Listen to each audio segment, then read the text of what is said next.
老师平安，朋友们平安。这是我的视频考试。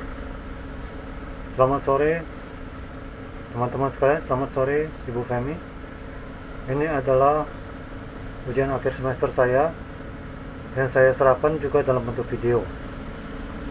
Sesuai dengan soal ujian komunikasi Kristen, soal yang pertama diminta untuk menjelaskan perihal pelayanan Rasul Paulus dalam Kisah Para Rasul pasal 17 ayat 16 sampai 34. Jawaban disertai dengan ayat yang ada dalam pembacaan tersebut. Lalu diminta untuk menelusuri dan menjelaskan media yang digunakan, metode yang digunakan, pesan-pesan apa saja yang disampaikan, siapa saja komunikannya, dan apa tujuan dari komunikasi Paulus tersebut, apa efek komunikasi Paulus, dan apa saja faktor penghambat yang dihadapi oleh Paulus. Maka berikut adalah jawaban saya.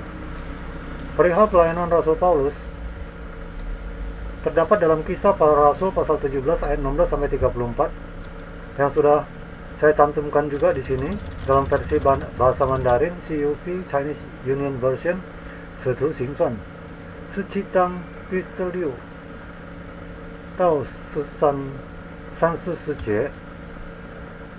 Lalu saya juga cantumkan dalam versi bahasa Inggris in the book of Acts chapter 17 verse 16 to 34, God's word to the nation.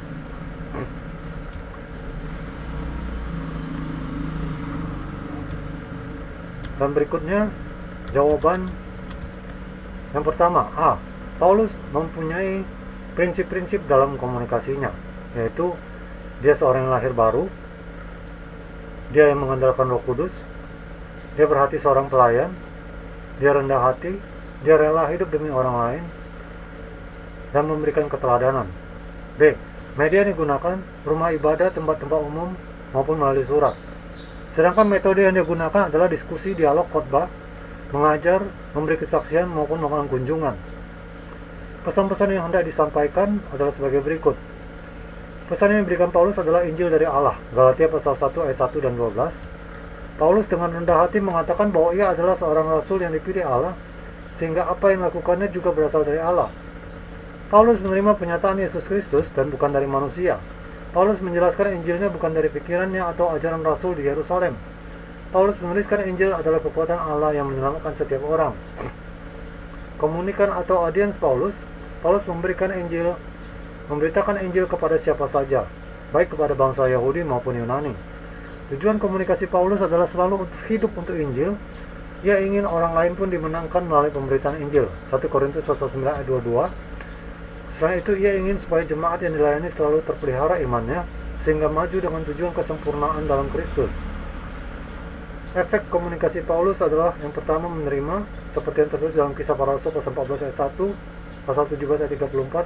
Yang kedua mendirikan jemaat, Kisah Para Rasul pasal 14 ayat 23. Faktor-faktor penghambat, ada faktor internal dan juga faktor eksternal. Faktor internal dalam dirinya sendiri terdapat dari dalam daging, seperti yang terdapat dalam 2 Korintus pasal 12 ayat 7. Sedangkan faktor internal adalah hambatan yang dialami Paulus yang berasal dari luar, yaitu golongan Yahudi yang selalu mencari kesempatan untuk membunuhnya. Selain itu terjadi juga perselisihan dengan sesama pelayan, khususnya dengan Barnabas. Berikut saya akan menyebutkan dan menjelaskan secara jujur dampak-dampak negatif yang saya alami dari gadget atau smartphone dalam hubungan dengan kehidupan rohani, pergaulan maupun studi saya. Masa belajar berkurang karena terlalu asik dengan bermain gadget dan tidak mau lagi belajar atau kurang waktu belajarnya. B. Masa berdoa dan membaca Alkitab juga berkurang karena terlalu asik dengan gadget dan tidak mau lagi berdoa ataupun membaca Alkitab, ataupun kurang waktu berdoa dan membaca Alkitab. C. Cenderung malas, sedikit tindakan fisik sehingga memacu terjadinya sifat malas dalam diri. D. Kurang komunikasi dengan orang tua rohani maupun saudara-saudari seiman. Hubungan menjadi renggang dan dapat menimbulkan keluarga Kristen yang tidak harmonis. E. Kurang bersosialisasi. F.